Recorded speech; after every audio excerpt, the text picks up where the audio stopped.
The Battle of Pearl's Point, also known as the Battle of Pelham, was a skirmish fought between British and American troops during the New York and New Jersey campaign of the American Revolutionary War. The conflict took place in what is now part of Pelham Bay Park in the Bronx, New York City. On October 12, British forces landed at Throgs Neck in order to execute a flanking maneuver that would trap Gen.George Washington, Commander-in-Chief of the American Revolutionary Forces, and the main body of the Continental Army on the island of Manhattan. The Americans thwarted the landing, and Sir William Howe, Commander-in-Chief of British forces in North America, looked for another location along Long Island Sound to disembark his troops. On October 18, he landed 4,000 men at Pelham, 3 miles north of Throgs Neck. Inland were 750 men of a brigade under the command of the American Col. John Glover.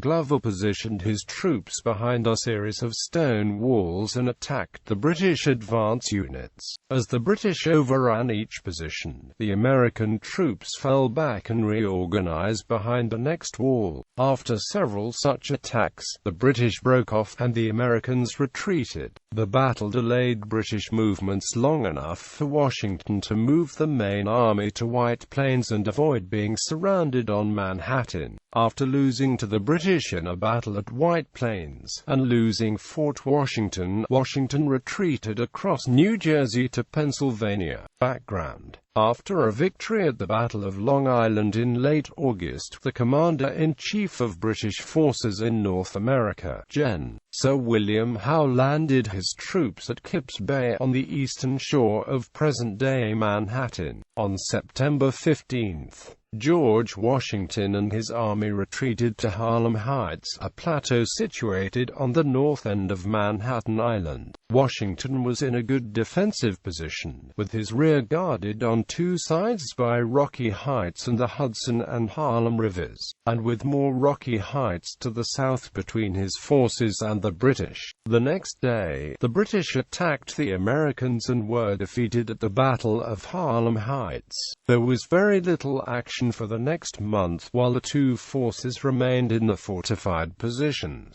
each unable to decide upon the next move. The Americans believed Howe would either attack Fort Washington or attempt to flank the Americans with a landing at some point on Long Island Sound. A council of war decided to guard against both possibilities. Washington kept 10,000 men to defend Harlem Heights and Fort Washington, while William Heath took 10,000 troops to defend Kings Bridge, and Nathaniel Greene was given 5,000 troops to defend the other side of the Hudson River, near Fort Constitution. After 26 days of contemplation, Howe decided against a frontal attack on Harlem Heights and Fort Washington, and chose instead to attempt a flanking maneuver. On October 12, leaving behind 3 brigades under the command of Lord Hugh Percy on Manhattan Island, Howe embarked his main army in 80 vessels and proceeded up the East River, through Hell Gate, and landed at Throgs Neck. Throgs Neck, originally known as Throckmorton's, and also known as Throgs Neck, and Frogs Point, is a narrow spit of land that sits between the East River and Long Island Sound. Conveniently for Howe, there was a road running from Throgs Neck to Kings Bridge, directly behind the American forces. Howe hoped to use this road to flank the Americans and pin them against the Hudson River. Under the cover of fog, an advance force of 4,000 men under the command of General Henry Clinton was landed on Throgs Neck.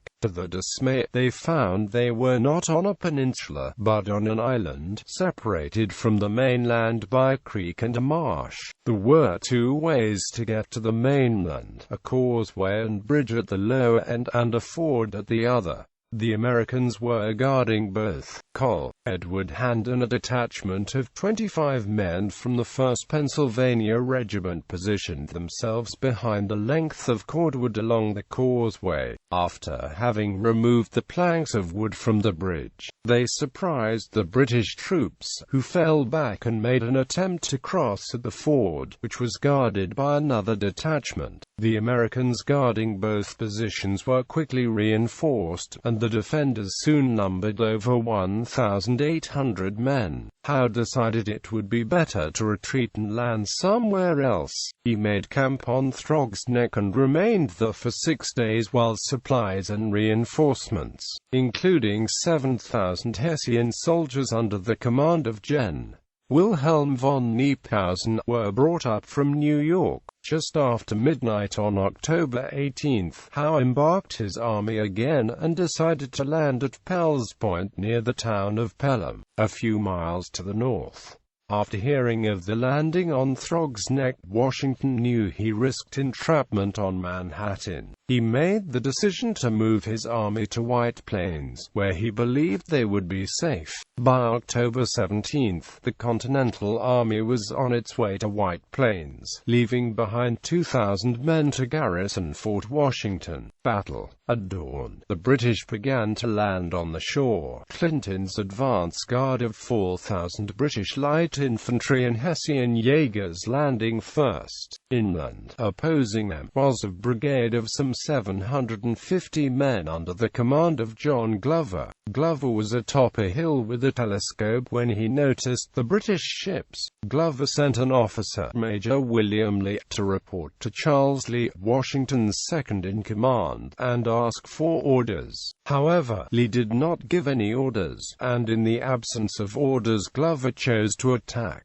Glover turned out his brigade, which consisted of the 14th, 13th, 3rd and the 26th Continental Regiments. Glover left the 150 men of the 14th Continentals behind in reserve. Glover had not closed half the distance when he ran into approximately 30 skirmishers. Glover ordered a captain and his 40-man company forward as an advance guard to hold the British in check, while Glover organized the rest of the force. Glover prepared an ambush by placing the main body in staggered positions behind the stone walls that lined either side of the laneway leading from the beachhead to the interior. Glover instructed each of the regiments to hold their position as long as they could and then to fall back to a position in the rear, while the next unit took up the fighting.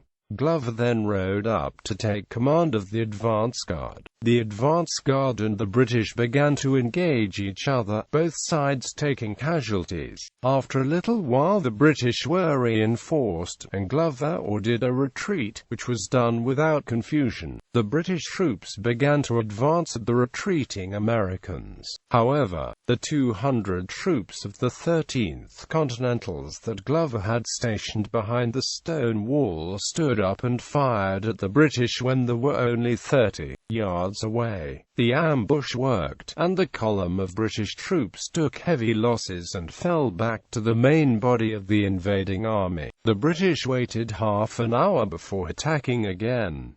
This time when they attacked with all 4,000 men and 7 cannon. The British bombarded the American position behind the stone wall as their infantry advanced. The cannon fire was ineffective, and when the British were 50 yards away the Americans fired a volley which stopped the British infantry. The British returned fire, and musket and rifle fire ensued for 20 minutes, the British supported by cannon, at which point the lead American regiment fell back under cover of the next reserve regiment. The 3rd Continental Regiment was stationed behind the stone wall on the opposite side of the road. The British attacked the position of the 3rd Continentals, and an engagement ensued. Both sides kept up constant fire, the Americans breaking the British lines several times. However, after 17 volleys, the British numbers began to overwhelm the Americans, and Glover ordered a withdrawal to another stone wall on the crest of a hill while the next regiment in line, the 26th Continentals, engaged the British. A reconnaissance party of 30 men was sent out from behind the third stone wall to see if the British would try and flank the American position. The party ran into the British, who had continued to advance, and they fell back to the stone wall. The Americans behind the wall fired one volley before Glover gave the order to retreat. The Americans retreated across a bridge over the Hutchinson Stream. The retreat covered by the 150 men of the 14th Continentals, who engaged in an artillery duel with the British. Howe camped on a hill on the opposite side of the stream but made no attempt to cross the Stream. Aftermath. The next day, Glover and his force retreated to the town of Yonkers.